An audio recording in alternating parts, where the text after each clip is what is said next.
Service Commission, SSC Combined Graduate Level and CLAT examination. So do visit AKSIS Academy and its website. About me, I am Sandeep Bhushan Thumala and my credentials are I have 10 years of teaching experience for civil services. I teach international relations and also the analysis of the Hindu newspaper. And this session will definitely help you to crack prelims examinations because throughout my session I will be emphasizing on the keywords and the key phrases which will be very useful for you in regards to identifying the key factual, analytical and also the conceptual questions which will be useful for you for the preliminary examination. So therefore the keywords and key phrases are the crucial in regards to your preparation strategy. So identify or analyze the keywords and the key phrases from your newspaper or from the subject so that it will be beneficial for prelims examinations. And not only for the prelims, it will be beneficial for mains examination in regards to the answer writing, because answer writing is the key component in succeeding or scoring more marks in the mains examination. And you can score more marks in regards to your answer writing only when your answers are precise and concise. And once your answers are precise and concise, no doubt you will score higher marks in the mains examination. Therefore, this session will be helpful for you in regards to the prelims as well as mains examinations for 2020 as well as 2021. And this session is the daily news analysis. It will be of today, that is 10th September 2020, and my tagline which goes ahead is that emphasizing on the keywords and the key phrases. And before we get into the topic, that is daily news analysis, we look at the quote of the day. And the quote of the day says that we don't have to be smarter than the rest. Whatever to be more, we have to be more disciplined than the rest. So it is not that smarter or being smarter is important than the rest, but being disciplined is important than the rest. So be disciplined in regards to your goal, your success, then definitely you will achieve it. And that is the main intention of the quote of the day. And before I get into the topic, I would say a good morning to everyone. A warm welcome to AKSIS Academy Daily News Analysis. And I would say good morning to Rahul, Praveen, D. Suvarna, Bhanu, and everyone who is in the live also. And now we'll get into the topic, that is today's newspaper, which talks about massive Chinese buildup on north bank of Pangong Lake. So this is in news again since almost a week, and we have seen that the way the Chinese troops have sneaked into or trying to sneak into the line of actual control near the areas wherein they have got into the Spangur Lake, south of Spangur Lake, and they have also gone ahead with aerial shots. So definitely it is a cause of concern. And for the first time in 45 years, aerial shots were fired along the LAC, that is the disputed one. And when they have fired these aerial shots along the LAC, it is just the Chinese troops or the PLA were trying to intimidate the Indian troops who were deployed along the LAC in the Indian territory side. So definitely it is a kind of intimidating, that is kind of threatening the Indian troops by going ahead with the aerial shots. So definitely it is a cause of concern, and this has taken place when we had the external affairs ministry level talks which were being taken up in Moscow, that is in Russia. So this is a cause of concern that when one side there is discussions or the talks which are going on, and the other side along the LAC, the Chinese troops, that is PLA, is going ahead with the aerial shots, which is just contradictory to the ground level in regards to the LAC, and the discussions or the military level engagement talks or the diplomatic engagement level talks, what's going on is just the opposite side. So we have seen definitely there are various level talks which are going on, and the brigadier level talks were being held at Chuzul. So I have shown this Chuzul sector even on the map. It is very south of the Pyongyang Lake, Chuzul sector, and there the on that is yesterday September 9th, the brigade commander level talks have taken place, so that there would be a disengagement and de-escalation. There would be disengagement and de-escalation. Disengagement and de-escalation of the troops along the LAC, which will be very fruitful. But we have seen that nothing is really working out positive, and these brigadier level talks have taken place on 9th, because on September 7th there were aerial shots which were fired by the PLA. But these commander level or brigade commander level talks have remained inconclusive. That means there was no fruitful result out of the commander level talks which has taken place on September 9th, because of the firing incident or the aerial shots on September 7th. And definitely along with the brigadier commander level talks, we have also experienced that both the countries are going ahead with the military level talks, as I have discussed earlier, and also diplomatic level talks. So there were meetings in repeated way, and then in regards to the military and diplomatic level talks, but they are not yielding any results. So right from month of May, the incident or the skirmish or the face-off is between India and China, and we have seen on June 15th the brave 20 Indian soldiers were martyred, and prior to that and then after that there were various military level talks, diplomatic level talks, and then special representative level talks, but they are all yielding no results itself, and this is the cause of concern which is happening between India and China along the LAC. And not only that, we have seen that People's Liberation Army has occupied the ridges line where at the Pyeonggang Lake. So this is Pyeonggang Lake. So along the Pyeonggang Lake or the ridges in the Pyeonggang Lakes, we have seen many of the PLA troops have entered into the north bank of the Pyeonggang Lake, wherein exactly they are located at finger 4 to finger 8. So we have fingers from 1 to 8 along the Pyeonggang Lake, but the kind of amazed troops or else the Chinese troops are entering or they are passed from finger 8 to finger 4, and the ingress, that is they have moved from finger 8 further to finger 4, almost about 8 kilometers in the finger area of the north bank. So definitely the area of conflict or the conflict area now is the Pyeonggang Lake or else the north of the Pyeonggang Lake, and that is what the Chinese troops are repeatedly, continuously making an effort to enter into the Indian territory or further. Now specifically from finger 8 to finger 4 they have entered, and then 8 kilometers they have moved further, wherein India was actually having the control of the patrol till finger 8, and India is not been able to patrol beyond finger 4, but actually India has the or had the control from finger 1 to finger 4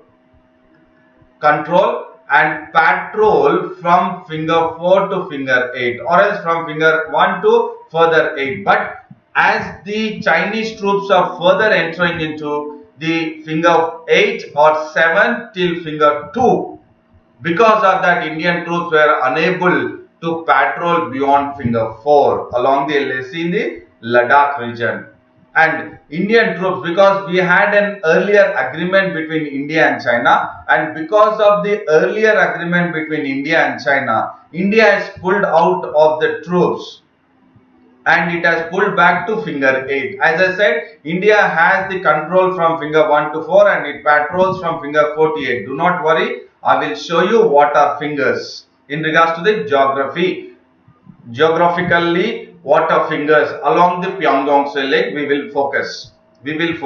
So as per the previous agreement, India has pulled back to finger 2 from finger 4 to finger 2 and China has retreated to finger 5, right? From finger 2 to finger 5 they have retreated, and Indian troops earlier, as I said, they were able to patrol till finger 4, but now they are just confined till finger 1 to 4. So I will definitely make you understand very particularly or geographically from the map based point of view. But prior to that, we will look at this once again. So this area is called as Ganwal Valley and this is hot spring areas, and then this one is the Pyeonggang-so Lake, wherein we now the north of Pyeonggang-so Lake or else the fingers or the ridges along the Pyeonggang-so Lake from finger 1 to finger 8 are the one which are the cause of concern, and then the Chinese troops are moving further into from finger 8 to finger 2.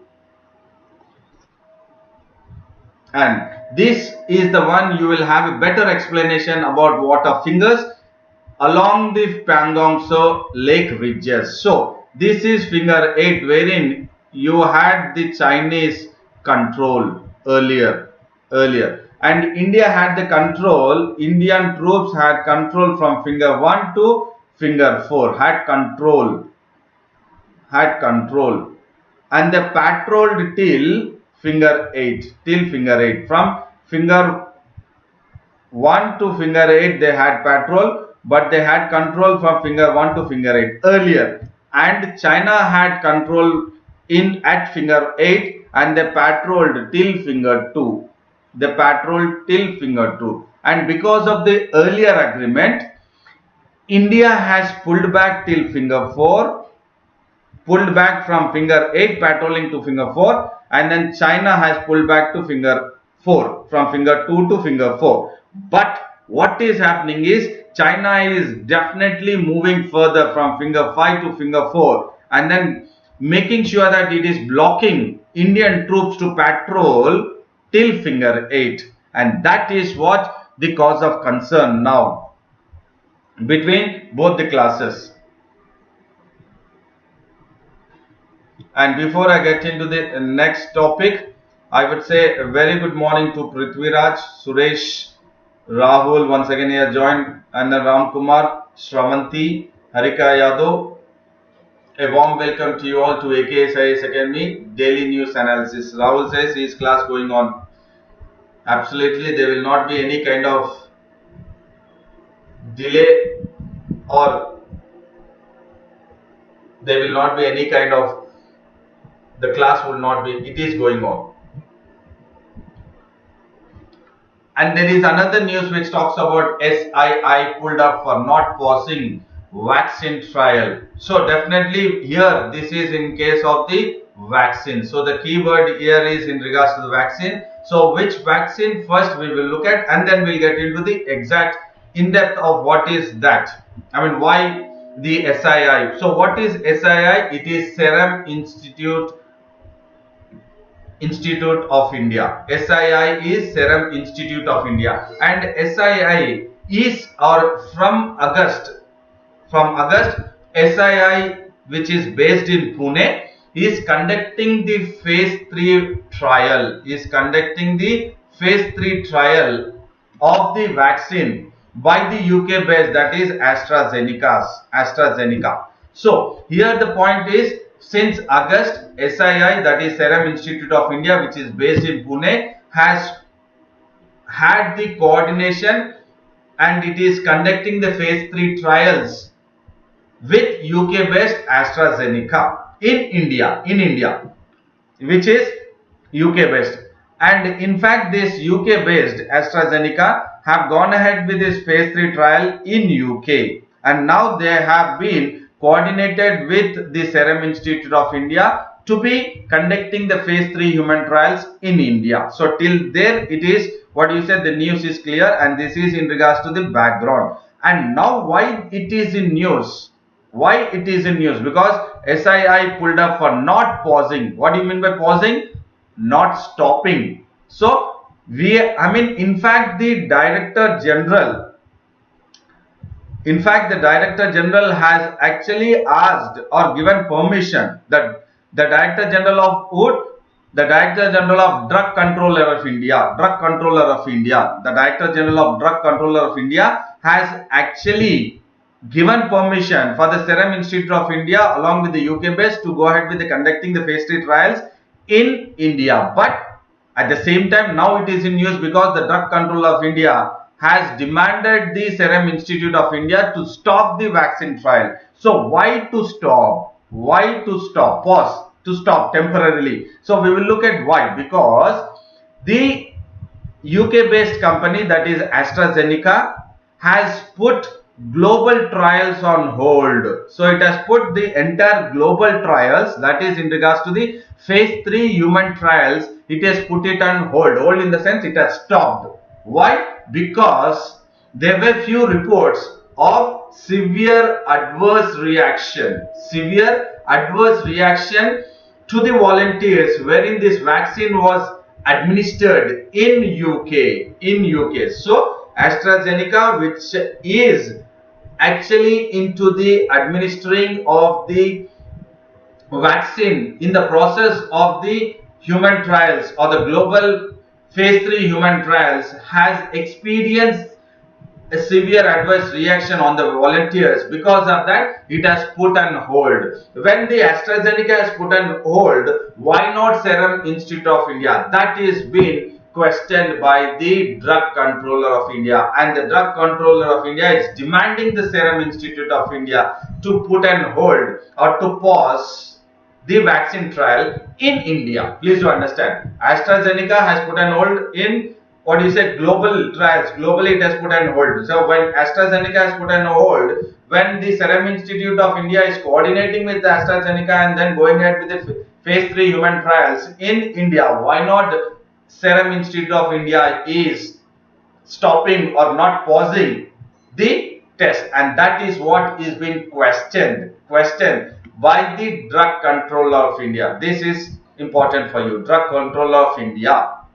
And it is asking why the tests have not been passed, and Serum Institute of India should focus on the safety measures.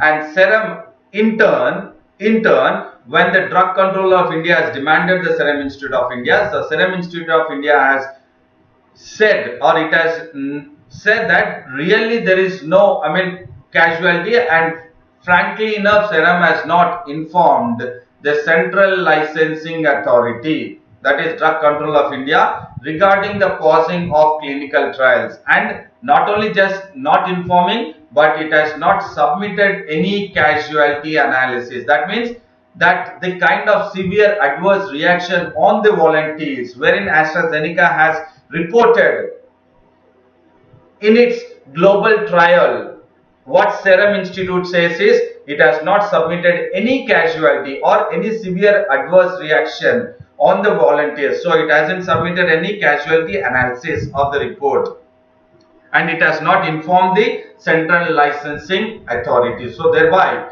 now Serum Institute is definitely to be have or to put forward more of explanation, and it says very clear that as of now there are no issues in regards to the phase 3 trials which it is conducting for the testing of the COVID-19 patients. And as I said, in August, Serum Institute of India began the phase 2 and phase 3 trials to compare the safety and immunogenicity. So in August itself, they have conducted the trials to compare the safety and the immunogenicity of the vaccine. What is a vaccine taken up by the Serum Institute of India? It is Covishield. This is again useful information, because Covishield is the vaccine or the vaccine candidate which the Serum Institute of India using for the phase 2 and phase 3 trials to compare the safety and immunogenicity of the COVID vaccine candidate, that is Covishield, with the Oxford vaccine, and the Oxford vaccine is called as Oxford AZ CHAdOx1, and India's or Serum Institute of India's vaccine candidate name is called Covishield, and it is SII, that is Serum Institute of India CHAdOx1. So what is CHAdOx1? Here in this you have CHAdOx1. So what does it mean? So AZ is definitely, as we have looked at, the company which is going ahead with the vaccine test. Why the UK is AstraZeneca. AstraZeneca, SII is Serum Institute of India. What do you mean by CHAdOx1? So CHAdOx1 is chimpanzee adenovirus vaccine vector. Chimpanzee adenovirus vaccine vector. OX1 is a vector, vaccine vector. So this again could be a useful information in regards to the prelims point of view, that there could be a question which among the following is incorrect in regards to the CHAdOx1, which is part of the Covishield or the Oxford vaccine. CHAdOx1, it is chimpanzee adenovirus vaccine vector. So X1 is the vector, X1 is the vector here, CH is chimpanzee, ADO is adeno, ADENO, so adenovirus. And if you look at the vaccine or the candidate between the Serum Institute of India and AstraZeneca, both are similar in structure.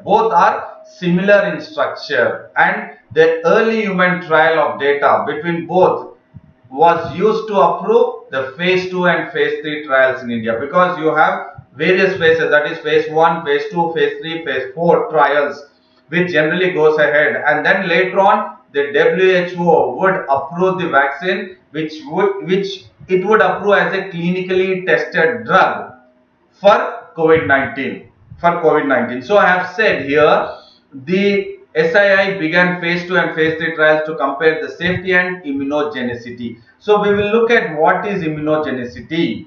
It could be part of again prelims question, which among the following is true in regards to the keyword or the word immunogenicity. So immunogenicity is to test if a vaccine can cause means influence. Can a vaccine influence or persuade the immune system of an body or an individual to launch a protective response? That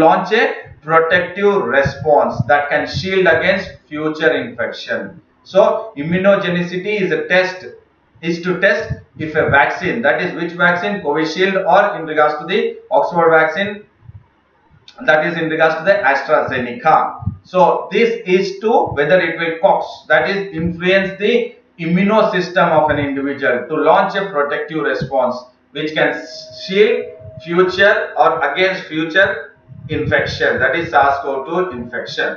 And just if we look at this, the name, as we looked at AZD1222 Oxford AD that /CHAd X1 or OX1, and it is at the phase 3 trials which has been conducted in UK, South Africa and Brazil along with India, and it is to be tested around 30,000 at the phase 4 trials, phase 3 and phase 4, and AstraZeneca has gone ahead with almost 50,000 volunteers globally. It has gone ahead. And why AstraZeneca, as I said, it has reported or it could observe the adverse conditions onto the volunteers wherein the vaccine was administered, and they have also experienced that at early stages or trials itself in the phase 1 and phase 2 trial, that is fever, headache and then muscle pain and injection site reactions, but they were deemed mild and moderate. So they did not look at it as a serious concern, and they thought it is a mild or a moderate one, and then they have skipped it. They did not really focus it. And this is Covishield by Serum Institute of India. So this is again an useful information for the UPSC examination point of view in regards to the science and technology, wherein the vaccine name could be asked Covishield or Oxford vaccine. CHAdOx1. It is chimpanzee adenovirus vector X1 vector. And prior to getting into the next topic, Gopi Nayak has joined, Srikanth Yadav have joined. A warm welcome to both of you. And the other news is South India's first Kisan Rail on track. So what is the keyword here is first Kisan Rail. Where? In South India, not in India itself. So the first Kisan Rail in South India has been taken up, or it has started. It has started. From where to where? Where is the point? I mean, from where it has started and what is the destiny? It is from Anantapur in Andhra Pradesh to the New Delhi. And here this is a Kisan Rail. Please do understand, it is Kisan, not a passenger rail. It is a Kisan Rail, and that rail which has started from Anantapur to New Delhi has carried tomatoes, bananas, and then sweet oranges, papayas, muskmelons, and mangoes, which were totaling of around 332 tons. So definitely this is a good news for the farmers produce. Why?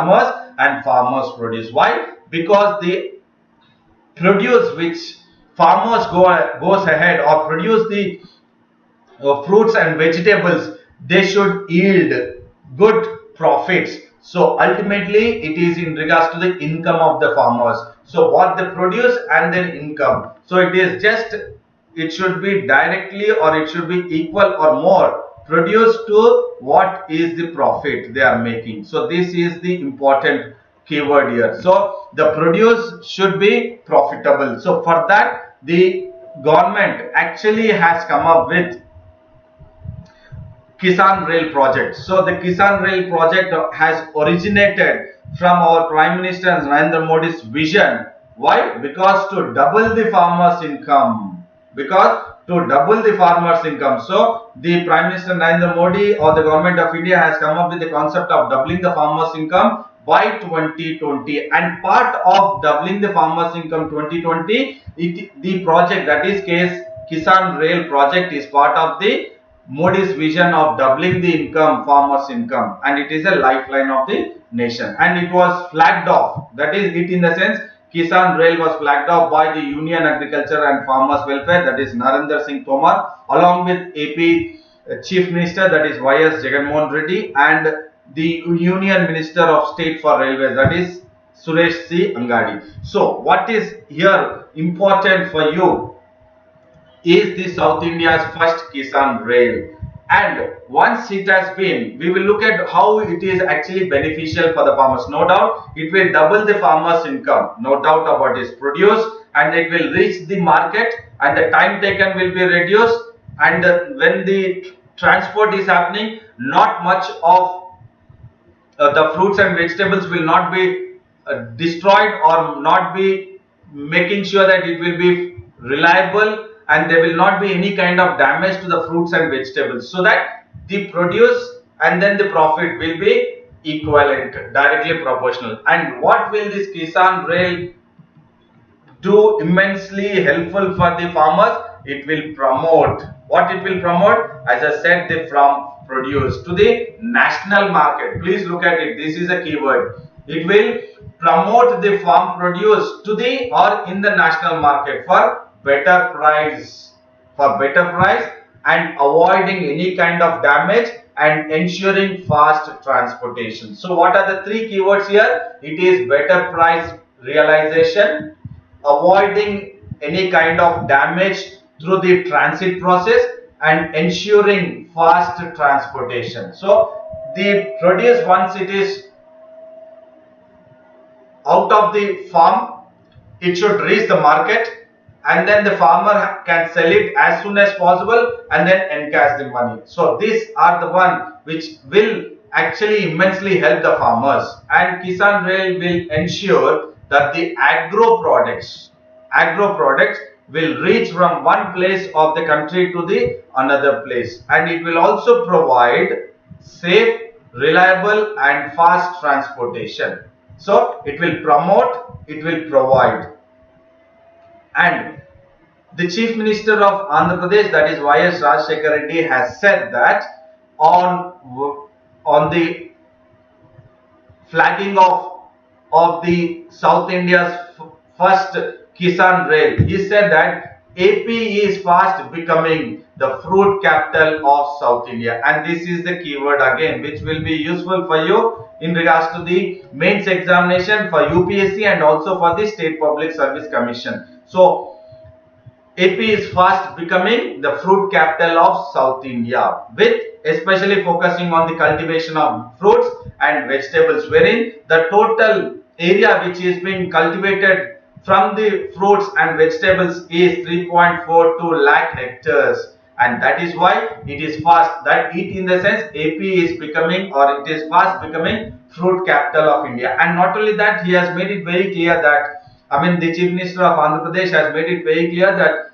AP is the largest producer. These are all very important for the prelims point of view. So AP is the largest producer of tomato, papaya, chilies, and it is the second largest producing in mango, orange and turmeric in the country itself, not in South India, in the country. So do consider this, and it is very, very useful for the prelims point of view, that fruit capital of South India becoming, please do understand, I am saying becoming, it is not, it is becoming, because of the cultivation of the entire area in regards to fruits and vegetables, and largest producer in regards to tomato, papaya and chilies, I repeat, second largest in regards to mango, oranges and turmeric.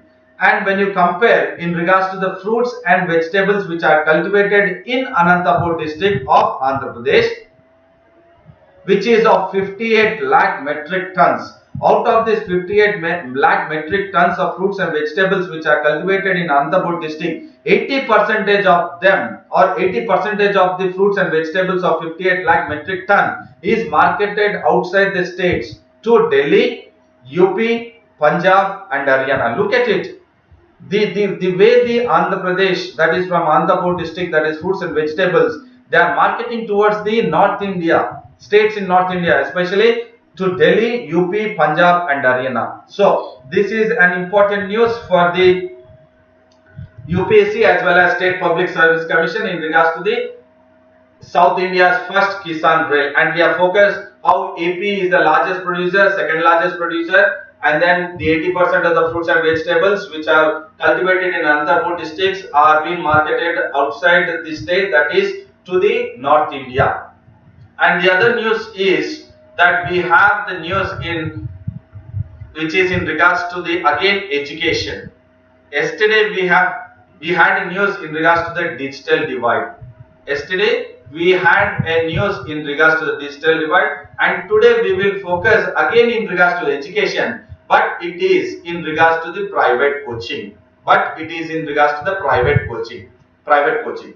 So yesterday digital divide and today private coaching. These are the keywords which you need to focus, and then prepare short notes for your mains examination focusing on the keywords. So the keyword here is yesterday the digital divide, which the National Statistical Organization has put forward in regards to the basic digital literacy, and also the basic literacy rate also we have focused yesterday. We have focused at Andhra Pradesh being the least, and then the top being the Kerala, and the countries is 77.7% literacy rate. Yesterday we discussed it, and today again the news is in regards to the National Statistical Organization. Again it has come up with a report on education, and it is the part of the 75th round of National Sample Survey. It is part of the National Sample Survey which has been conducted between 2017 and 18 on the households of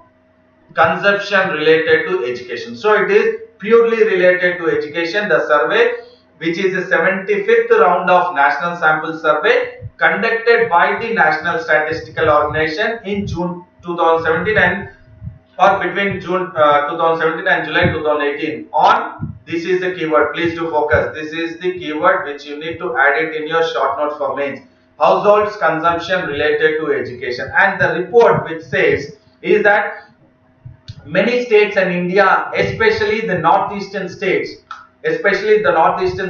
states are the one which goes ahead, or else are the one wherein the students pay more or spend more in regards to the private coaching. And focusing again in the northeastern states, it is the West Bengal, which wherein the students spend more on the private coaching, rather than on the regular schools. Please do understand, on the private coaching than on the regular schools. So here the keyword is private coaching by taken up by the students. So especially in India northeastern states, the students in the northeastern states spend more on the private coaching. And focusing again in depth in regards to northeastern states, it is the West Bengal, which spends, the students in West Bengal spends more on the private coaching at an average of 3,769 rupees on private coaching.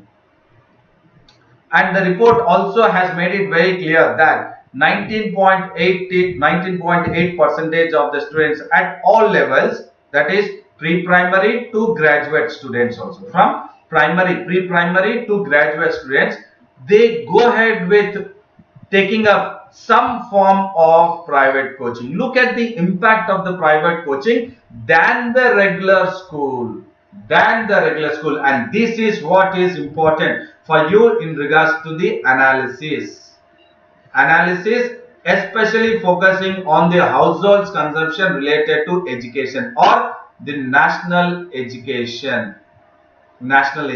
policy. So we have also focused in regards to the education policy previous day. Yesterday we did discuss about the digital divide, and now we are discussing or looking at the analytical concepts of the private coaching, which is involved in regards to the students taking up based on the household consumption related to education. And class 9 and class 10 students who are actually on the mode or the verge of taking the or starting the preparation for the board exams and admission tests, they constitute more than 30%. So when we looked at pre-primary to graduate students, it is 19.8%. But when we focus or concentrate on the class 9th and 10th students, it is 30%. And this is the report by the survey conducted by the National Statistical Organization, and it very clearly says that some form or the other that students take up the private coaching. And 1 in 5 students in India, they supplement their school education. That means they take up their school education along with the private coaching. So their school education is supplemented in addition to the school education. Supplemented means in addition to the school education.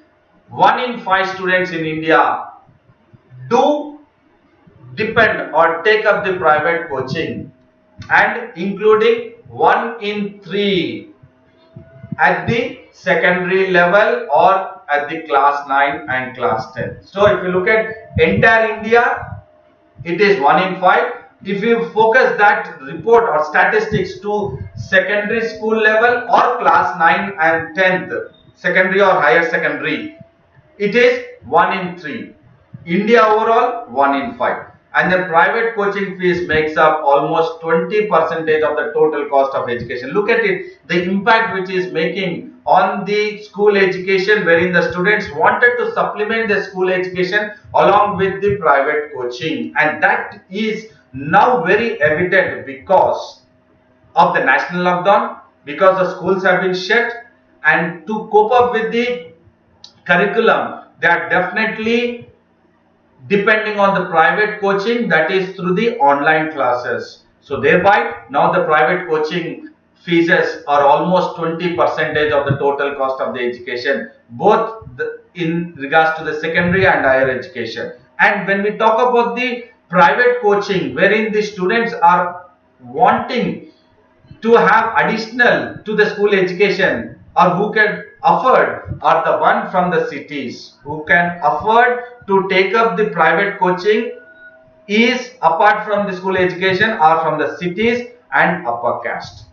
This is important. From cities and upper caste. And when we say that it is from the cities and upper caste, again when we look at the statistics or the data, 52% of the upper urban caste boys can go ahead with taking the or afford for the private coaching, and when we compare it with the 13.7% is only for rural boys and girls for the scheduled tribe communities. So upper caste, if you look at 52% can afford for private coaching, and if you compare it with the scheduled tribe, the data, so the scheduled tribe of rural boys and girls only 13.7%.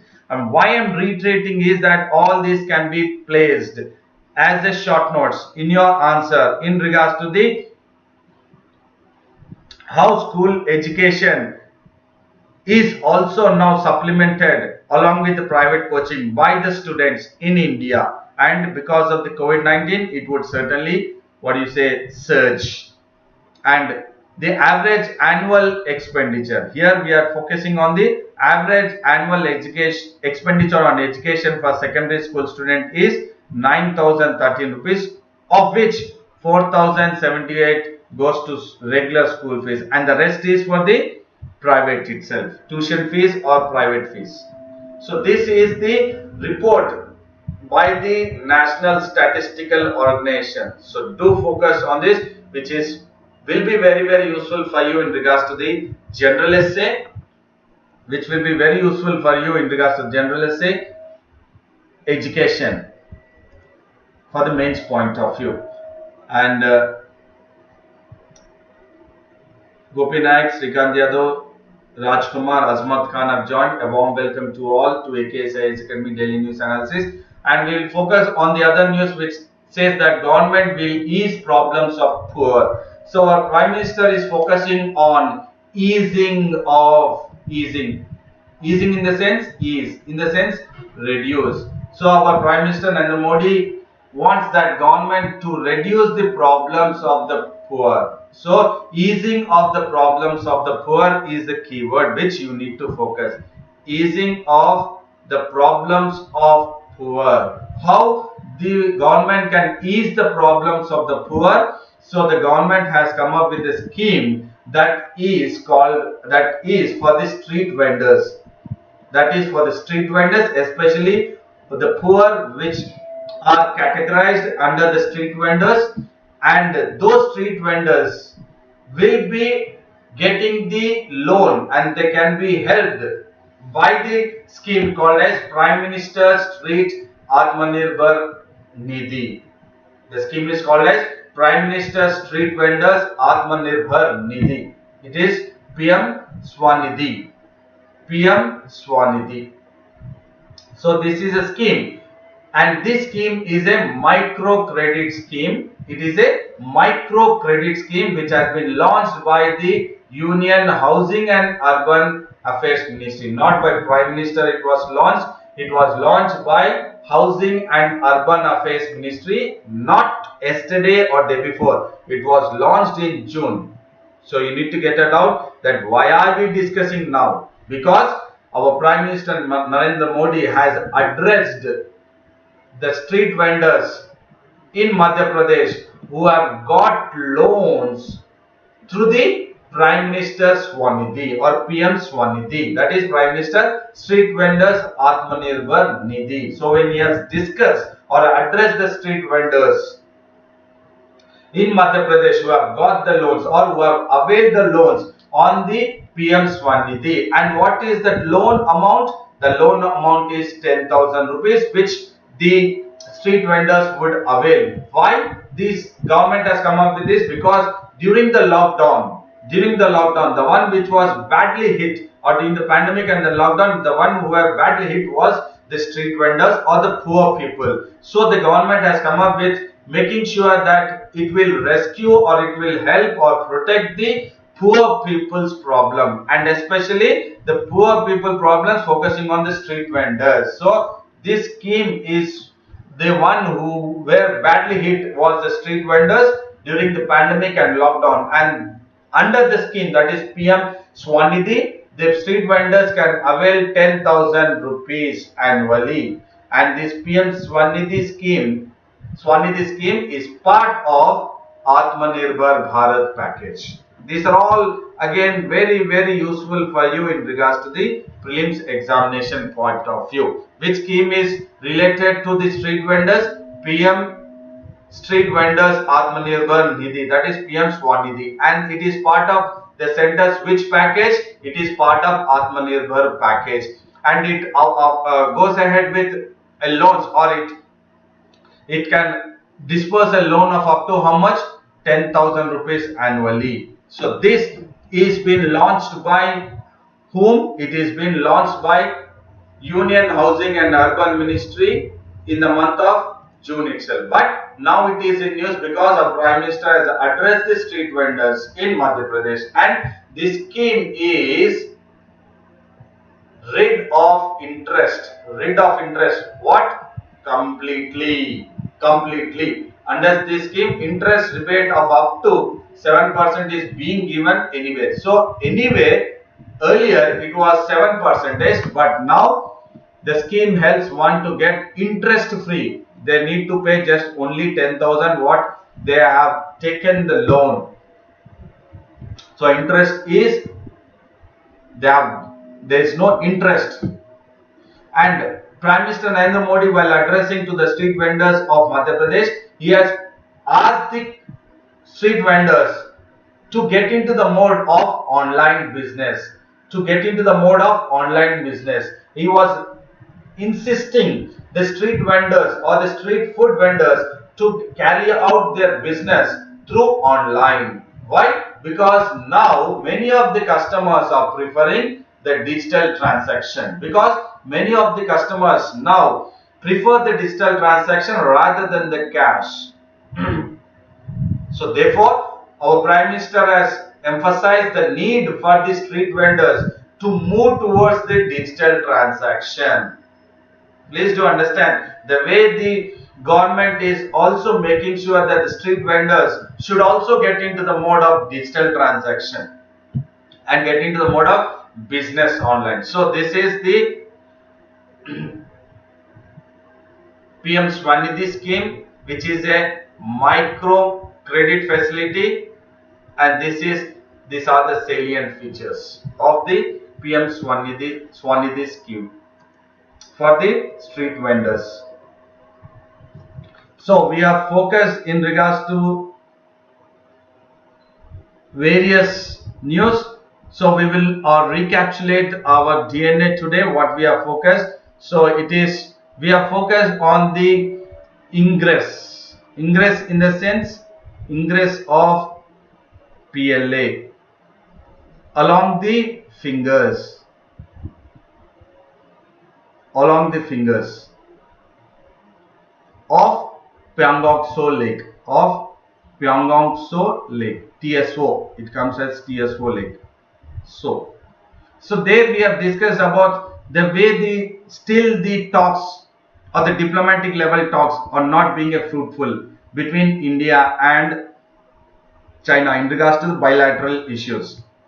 And this again in regards to the science and technology, we are focused that the Serum Institute of India, that is the Drug Control of India, has asked to stop the vaccine trial, and we are focused on the vaccine from India's point of view, that is Covishield. And we are also focused on what is CH-ADOX1, chimpanzee adenovirus vector. So this is vector. So this again from SNT prelims point of view we are focused, and this is again from the farmers, doubling of farmers income, that is in regards to the South India's first Kisan Rail. And this is again we are focused on education, which the National Statistical Organization has come up with the report, and we did focus on the private coaching, how the students in India would wish to supplement their school education with the private coaching, and how much they are incurring the expenditure on the private coaching. and this again in regards to the scheme. So this scheme is in regards to the street vendors. So it is PM Swanidhi scheme, and this again in regards to the economy point of view. For prelims we have focused this. So definitely I hope this session was informative, knowledgeable, and you will have a better understanding about the strategy, the keywords, the key phrases which you need to keep on focusing while you are preparing for UPSC examination.